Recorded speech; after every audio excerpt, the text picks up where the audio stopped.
Ta parole est une lampe à mes pieds, une lumière sur mon sentier. Psaume 119, verset 105. La méditation.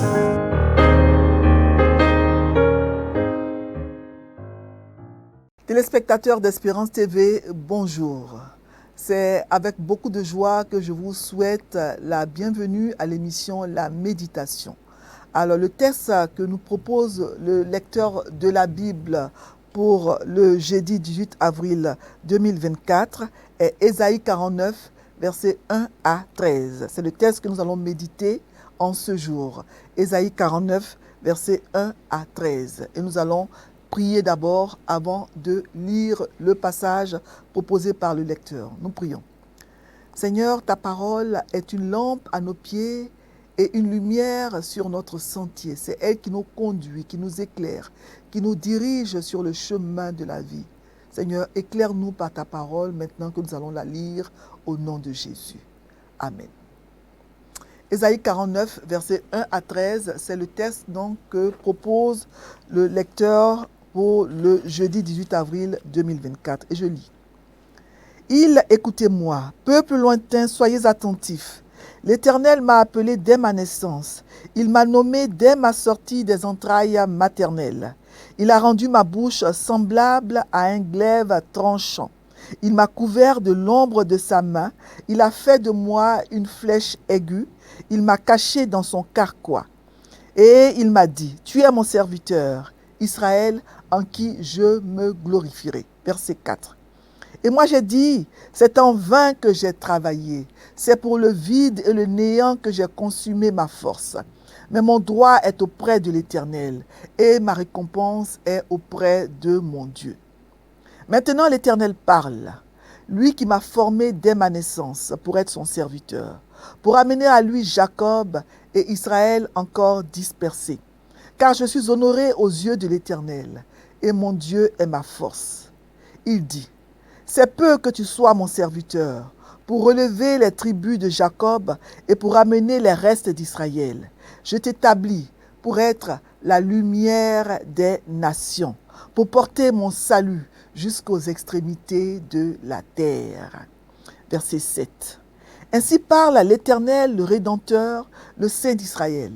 À celui qu'on méprise, qui est en horreur au peuple, à l'esclave des puissants, des rois le verront et ils se lèveront, des princes et ils se prosterneront, à cause de l'Éternel qui est fidèle, du Saint d'Israël qui t'a choisi. Verset 8. Ainsi parle l'Éternel, au temps de la grâce je t'exaucerai, et au jour du salut je te secouerai. Je te garderai et je t'établirai pour traiter alliance avec le peuple, pour relever le pays et pour distribuer les héritages désolés. Pour dire aux captifs, sortez, et à ceux qui sont dans les ténèbres, paraissez. Ils paîtront sur les chemins, et ils trouveront des pâturages sur tous les coteaux. Verset 10. Ils n'auront pas faim, et ils n'auront pas soif. Le mirage et le soleil ne les feront point souffrir. Car celui qui a pitié d'eux sera leur guide, et il les conduira vers des sources d'eau. Je changerai toutes mes montagnes en chemin, et mes routes seront frayées. Les voici, ils viennent de loin, les uns du septentrion et de l'Occident, les autres du pays de Sinim. Verset 13. Cieux, réjouissez-vous. Terre, sois dans l'allégresse. Montagne, éclatez en cris de joie, car l'Éternel console son peuple, il a pitié des malheureux. Amen. Alors, le chapitre 49 d'Ésaïe commence donc la 6e partie du livre qui va donc du chapitre 49 au chapitre 57. Et cette partie parle des souffrances du serviteur de l'Éternel, le Messie. Alors le titre que donne le lecteur à ce passage que vient de lire, le titre que donne le lecteur, c'est « Viens célébrer et proclamer avec moi l'amour de Dieu ». Viens célébrer et proclamer avec moi l'amour de Dieu. Les versets 1 à 3 sont similaires aux versets 1 à 2 d'Ésaïe 44. Ésaïe 44, versets 1 à 2 dit ceci. Écoute maintenant, ô Jacob, mon serviteur, ô Israël que j'ai choisi. Ainsi parle l'Éternel qui t'a fait et qui t'a formé dès ta naissance, celui qui est ton soutien. Ne crains rien, mon serviteur Jacob, mon Israël que j'ai choisi. Donc Dieu dit qu'il a choisi Israël pour être son serviteur dès sa naissance. Israël a été choisi avant même d'en être conscient. Et il a fait pour qu'il remplisse une mission, faire connaître aux nations la parole de Dieu, sa loi. C'est ce que symbolise le glaive tranchant dont il est question au verset 2. Il a rendu ma bouche semblable à un glaive tranchant.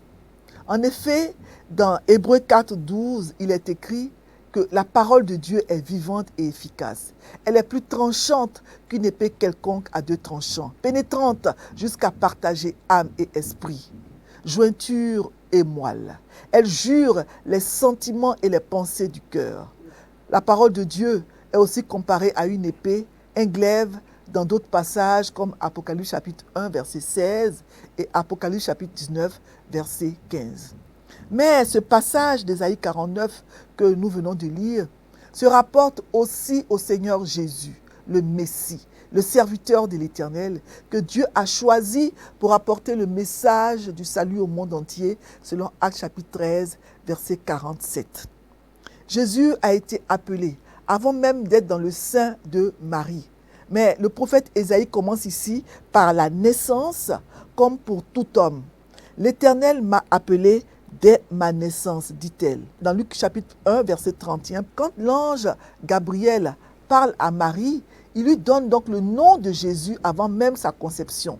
Et il lui dit, voici, tu deviendras enceinte, dans Luc 1, 31, et puis tu enfanteras un fils et tu lui donneras le nom de Jésus. C'est ce que l'ange Gabriel déclare à Marie dans Luc chapitre 1. Au verset 2, il est écrit, il a rendu ma bouche semblable à un glaive tranchant.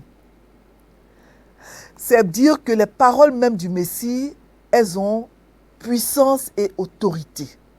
Le Messie n'a pas besoin de brandir une arme pour montrer son autorité, mais il parle avec puissance et autorité. Il a rendu ma bouche semblable à un glaive tranchant. Et nous voyons donc dans les versets 3 à 4 la confiance que le Messie place en l'Éternel.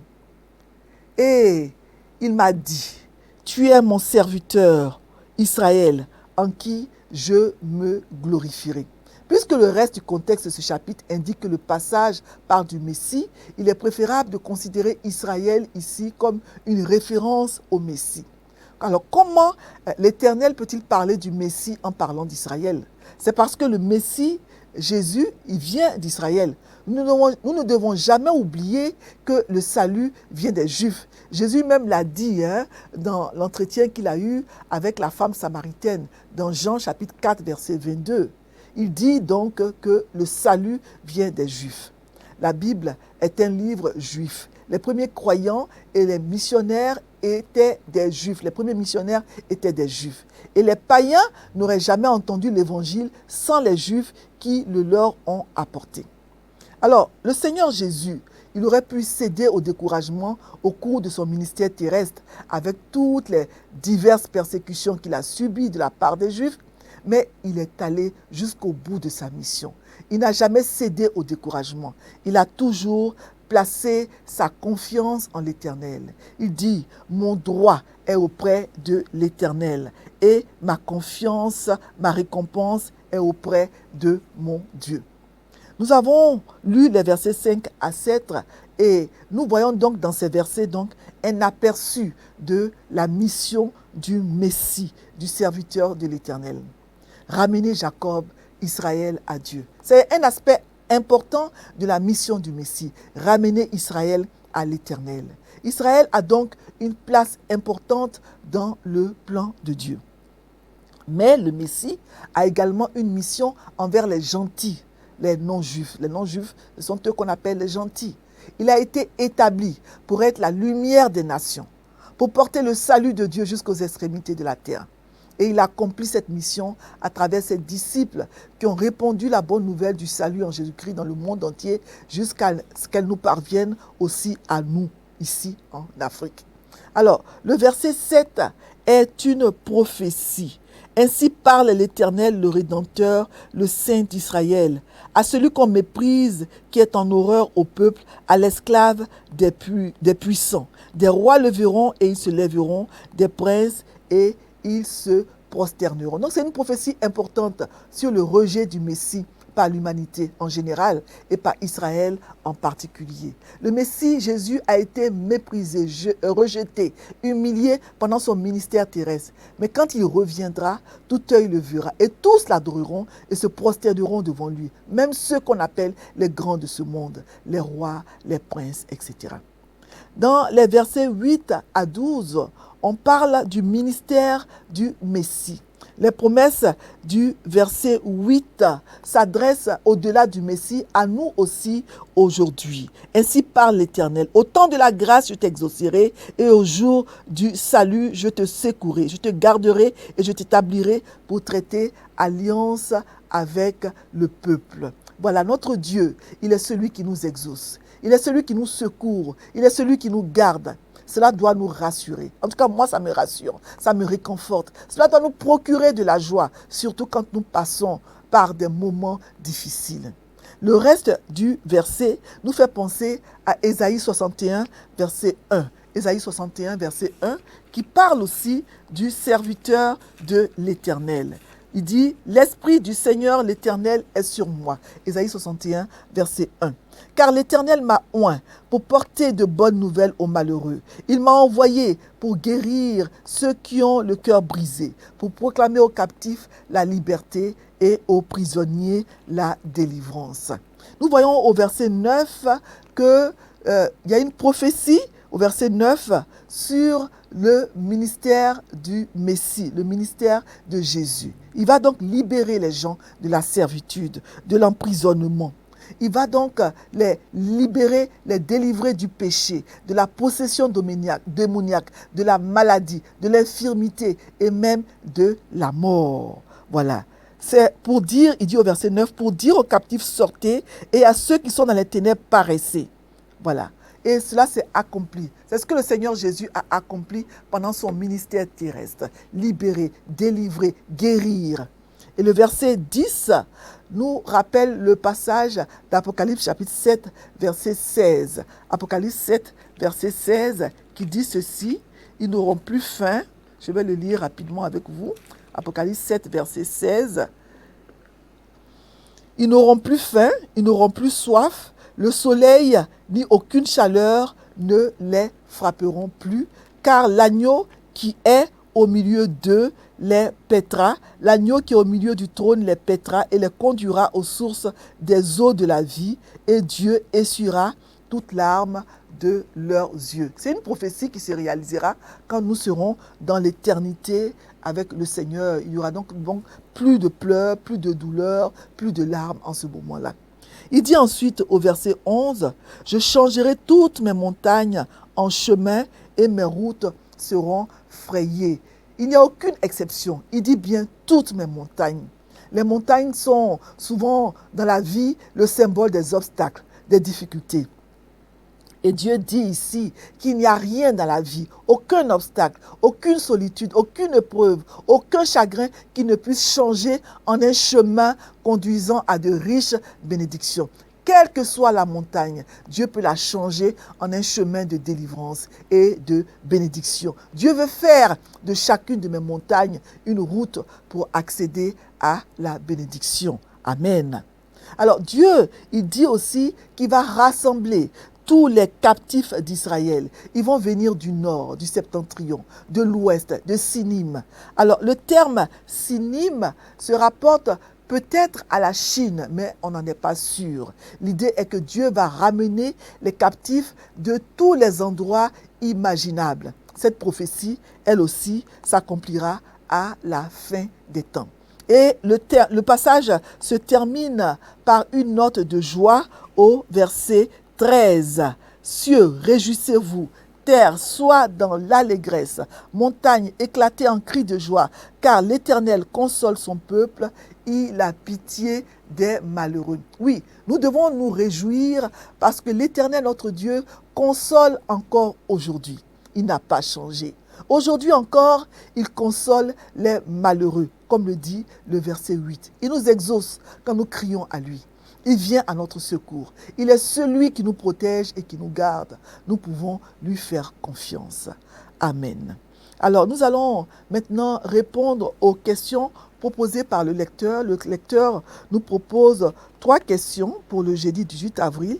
La question 1, la question 2 et la question 7. La question 1, de quoi ou de qui parlent ces versets? Donc, on a répondu à cette question en expliquant le texte, en le commentant de qui ce sont les personnes et de quoi ce sont les endroits, les choses, les lieux. Il y a aussi la question 2.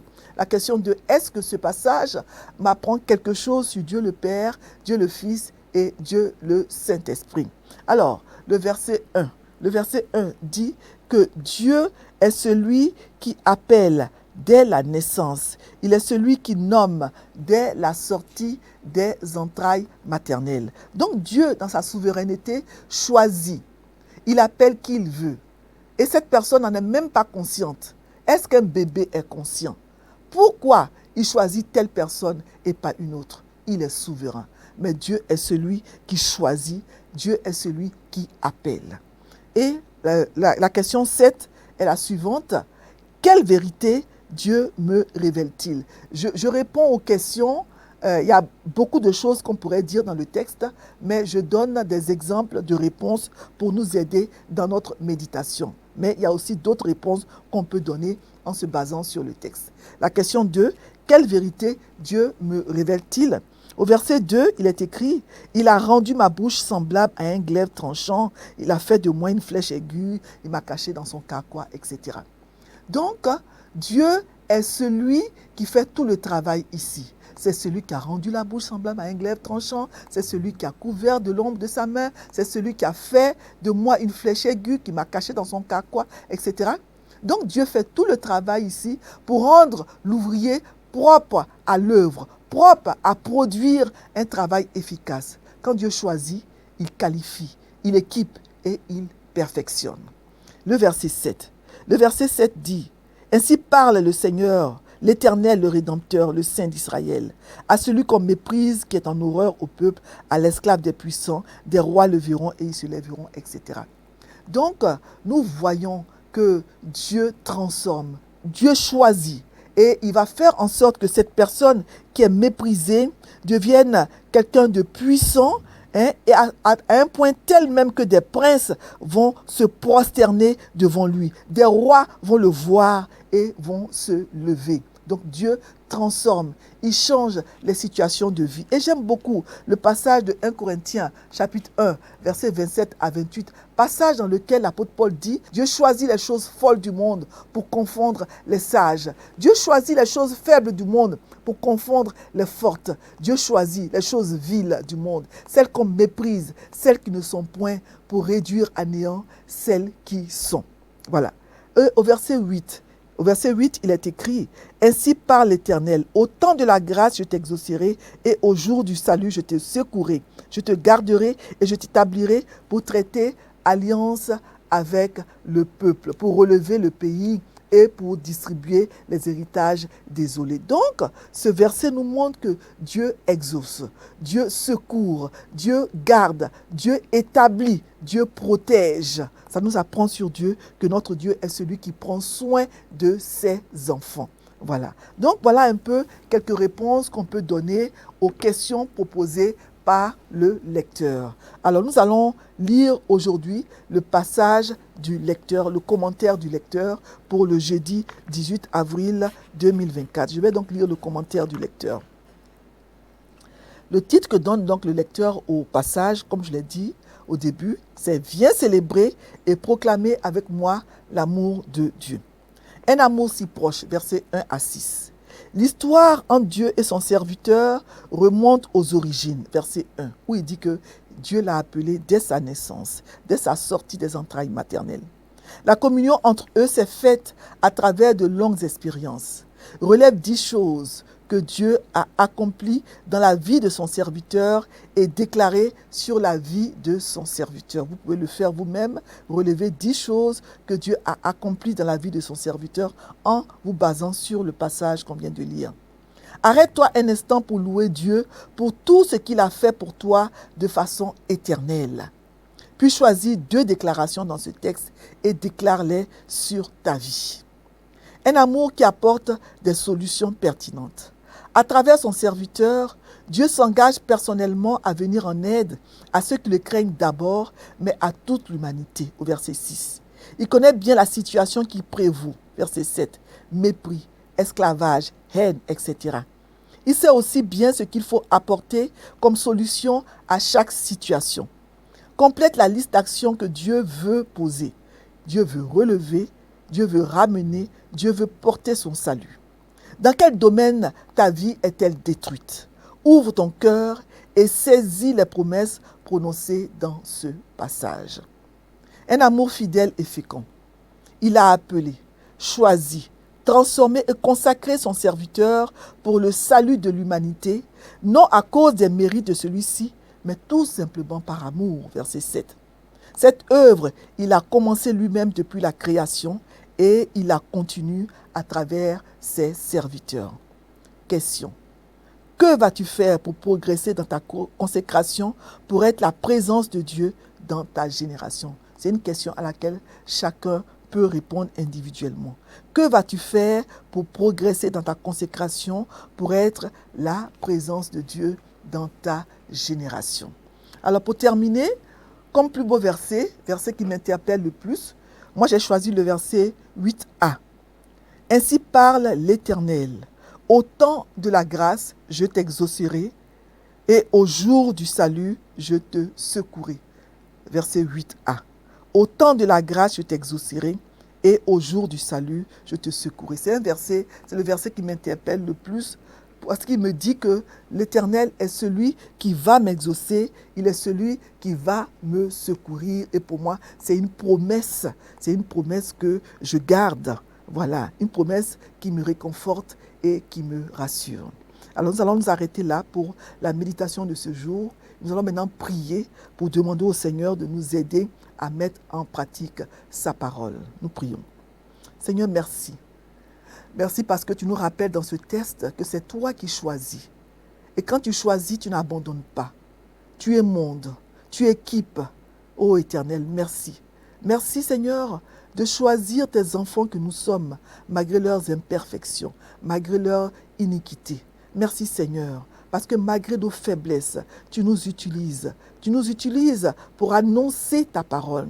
Merci aussi parce que dans ce passage, tu nous dis que tu es celui qui nous exauce, celui qui nous secourt. Et cela pour moi est un réconfort de savoir que le Dieu que je sers, le Dieu que j'adore, ne m'abandonne jamais. Il est là à mes côtés et il me secourt au temps favorable. Merci Seigneur d'avoir envoyé ton serviteur, le Messie, Seigneur, pour accomplir sa mission sur cette terre. Cette mission qu'il a conduit jusqu'à la mort pour que nous puissions par lui avoir la vie. Merci pour ta parole qui nous nourrit, qui nous parle, qui nous instruit, qui nous console, qui nous restaure. Merci pour cette parole et permets qu'elle fasse du bien à tous ceux qui nous suivent sur Espérance TV et aussi sur les réseaux sociaux. Au nom de Jésus, Père, je t'ai prié. Merci Seigneur. Amen. Merci Seigneur. Ta parole est une lampe à mes pieds, une lumière sur mon sentier. Psaume 119, verset 105. La méditation.